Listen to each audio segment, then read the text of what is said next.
Morning all, out on my Wednesday morning walk with Boy, and I was reflecting on a few conversations that I've had lately on the concept of recovery and training. So I know that all of you gangsters love to train hard, whether that's strength, whether you love a little bit more of a burn and more cardio. I get it. You love to put in the hard work in the gym, and that's fantastic. And doing that day in and day out and being consistent will certainly get results. And then that makes me question, what are the results that you're looking for? What are you struggling with your health or your image, your body image, or the way that you feel? Do you want to feel better about yourself in many different ways? Do you want to look better? Do you want better body composition? Do you want to get stronger? Are you concerned about your future self? So looking into your health in 5, 10, 20 years time. Do you want more energy? Do you want to connect with people? There's just so many different reasons why we train. Whatever that reason is something, if you become aware of, can be extremely empowering in allowing you to turn up consistently for training day in and day out. Now, I'm going to use myself as an example here. I started out training with at a gym, at just a Globo gym, and the reason I started training was because I wanted to feel better about myself and look better. I wanted better body composition, I wanted more muscle tone, I wanted more defined muscle tone, less body fat, and I really wanted to do something other than stay home and look after children. So this was when my children were younger. So that was what started my journey into fitness and training. And as I progressed through that, and I actually did achieve the body composition that I wanted. I remember losing a little bit of body fat, but gaining a fair amount of muscle in my first couple of years of training at a gym. So I did achieve that, and the fact that I'd actually gotten to that stage, I then thought, you know what? What's next? Because once I'd achieved that goal, I wanted to be able to stay consistent, turning up for myself and training. So that's when I discovered CrossFit. Now, although I never went to a CrossFit box regularly and trained CrossFit regularly, I did actually do the workouts at home. And that's when I really found what I was passionate about, and that was the strength component of CrossFit. And seeing that the numbers could go up. So I would start at a 40 kilo squat. And after a few weeks, I could see that those numbers were going up to 45. And after a couple of months, it was 50 and 60. I remember the day I got 100. And at that point, the only whiteboard that I had was a fridge. I remember writing on the side of the fridge 100 kilos as my back squat, which was a major milestone for me. So as I continued through my fitness journey and my training, and I went from CrossFit to Olympic weightlifting and really got into the challenge of becoming better at the sport, both technically and in strength, and going into competitions. That was my journey. And I realized that I was putting in so much effort in the gym, day in and day out. I was training 5 days a week, 2-hour sessions at a time, and really pushing the envelope and putting in so much effort. And then, after doing that for a couple of years, I started to get the niggles, slight niggles here and there, sore back, sore shoulders, and feeling like it really was a task. Although I was still committed to growing, it started becoming less enjoyable. And the one thing that I tweaked, and the reason I'm doing this video, is I was not taking into account that you can only get as strong And you can only move towards your goals if you're also recovering. So what does recovery mean? Does it mean take a few days off in between sessions? In fact, no, it doesn't. What it does mean is a more of a holistic point of view. I want you to think of it as a holistic point of view. So after you've done a really heavy strength session or you've done a really intense session, what do you do when you finish that session? Do you just run out of the gym, chuck on your clothes, do your next task? Or do you take 3 to 5 minutes to downregulate your nervous system? Because the one thing that doesn't recover as quick as your body is your nervous system. So basically what that means is your muscles and joints, they will slowly, automatically repair. But what doesn't repair as quick and can very sneakily become stressed out, if that's what you want to call it, or become down. It's a sneaky process. And what I'm saying by that is, you might start sleeping a little bit not as well. Okay, you're not sleeping as well. You're getting angry, like you're quick to anger, whereas before you might have been more tolerant. Sometimes you might be feeling a little bit sad for no particular reason. All of those type of what you would call mood disturbances or sleep disturbances, usually it's sleep that suffers first, they come directly from your nervous system, your central nervous system. So although your muscles might be repairing, are you taking time to repair your nervous system?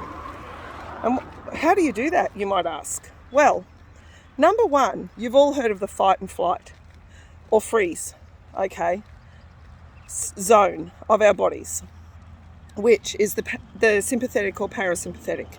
So when we train, we are in the fight zone. We are in that fight mode, okay? Otherwise we wouldn't get anything done. We'd be too relaxed. So rather than finish your session and go, right, I haven't got time for anything else, I've got to get going, I would rather see you cut a set or two out of your workout and take 3 to 5 minutes at the end of your session to either, at least at the bare minimum, do some breathing. Because the fastest way to downregulate and start downregulating your nervous system is by breathing. It's as pure, as simple as that. Breathing has a magical effect on slowing your heart rate, slowing your nervous system down, allowing your brain some space just to work through the rest of your day in a more relaxed state. So it takes a minimum of 3 minutes. So at the end of your session, there is something that we call parasympathetic breathing, okay?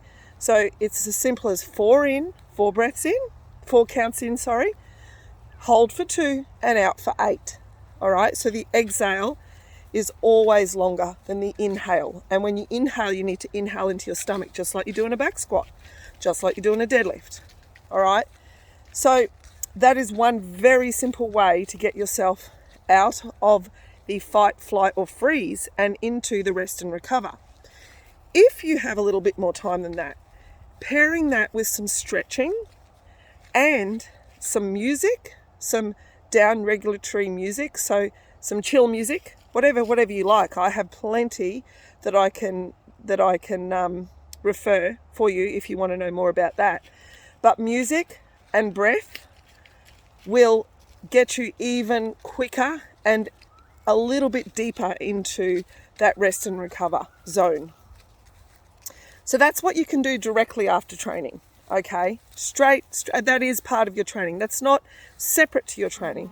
That should be part of your training. And anyone who's part of my Strength Seekers will have some sort of down-regulatory activity at the end. Sometimes I put in stretching, and while you're stretching, you breathe.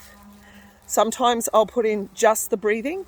And recently, just in the last few weeks, I've started putting in Megan Pomerensky's flow routines, which are mobilizing and breathing, which is the perfect scenario. Some of those are a bit longer.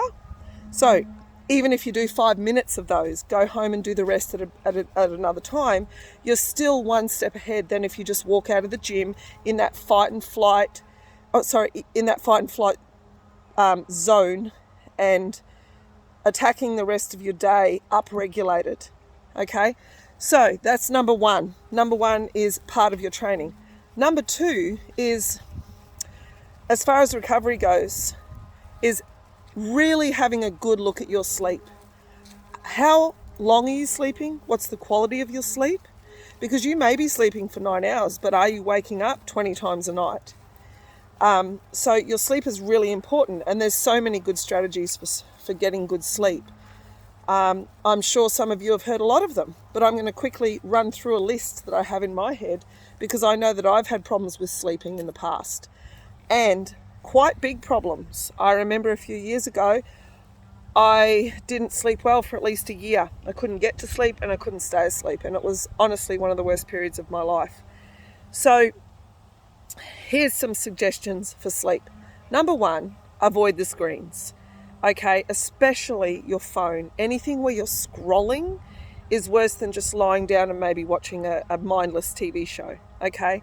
Because the blue light is real, and the interaction of your brain flicking, that flicking sensation of flicking through, scrolling through, that's also going to keep your brain awake. It's going to keep your brain upregulated. And what we're trying to do at night is downregulate our brain and our body. So there's number one. Number two, you have a regular sleep routine. So don't change what time are you going to sleep at night. It needs to be a similar time. Okay, so you're going to sleep at a similar time. Not wild 1.5 hour changes in your sleep routine, in your patterns. So aim for that. That's a really simple one. And if you'd like to get more sleep and you're going to bed late each night, just change it by 5 minutes. Go to bed 5 minutes earlier. Do that for a week. Then the next week, go to bed 10 minutes earlier. Okay? So there's a couple of fast sleep strategies. The other thing that I like to do is stretch at night. So if you are watching TV, rather than sit on the couch, which is going to put you into a position of tension, because when you're sitting in the couch, you're often slouching. So your back's in a bad position, your neck's in a bad position, your hips are in a bad position. Lie on the lounge room floor and stretch out, literally stretch out. Spinal twists, so just twisting gently from side to side, any type of thoracic rotation is noted scientifically for down-regulating your brain. So stretching is another really good strategy at night, even while you're watching TV. Okay? Your nutrition at night's important. Make sure that you're having some sort of carbs, because carbs increase the serotonin in your brain, okay, which helps you sleep. Two really good things to eat, which help you with chemically in your brain, would be something like turkey is great, and even some plain Greek yogurt. That's also really, really good, and it gives you that last bit of protein before you go to sleep at night. So that could be something you could have after dinner. But the most important thing is you don't want to be digesting food while you're trying to fall asleep. So 2 hours at least before you go to bed, you should be eating your last meal of the day. Okay? A really hot shower or a warm bath is great, but not right before you go to bed. So have that hot shower, warm bath. Allow your body to cool down naturally. And then when your body's cooled down, that's when it's in its most relaxed state. So that's another good strategy. The other thing that I find really, really helpful is either listening to music, frequency music preferably, no words. So all you're doing is allowing the music to down-regulate your brain, relax your nervous system, or you could do even some guided meditation. That's been a lifesaver for me, and I highly recommend Calm, the Calm app, or even reading, because reading helps downregulate your brain as well. So there's just some sleep strategies. I have plenty more. I won't go into too many more at the moment. So getting back to recovery, we have sleep, we have stretching and breathing as part of your workout routine. And 100% what is really important is nutrition. Okay, so making sure that you actually are eating enough and eating the right macronutrients to allow your body and your brain to recover. And that's another whole topic again. But here's my top tips. Number one, hit your protein. 2 grams per kilo of body weight is it. That's it. That's the gold standard. I've done so much research on this over the last couple of years. And yes, it's hard. And yes, if you track your protein, it's so much easier to hit the numbers. So if you want some more advice on hitting protein, I have plenty of resources. Remember also, I should say, the value of carbs. Because carbs are giving you the energy that you need for training. They're helping repair your brain. And without carbs, your body often thinks that the carbs need to be placed before and after your training. That's the most important time to eat the carbs. So if you're training in the morning, you have a third of your carbs before training and a third of your carbs after training. Same, doesn't matter which part of the day, but it's a third before and a third after. And then slowly space out the rest over the rest of the day. And with carbs, obviously complex carbs are best.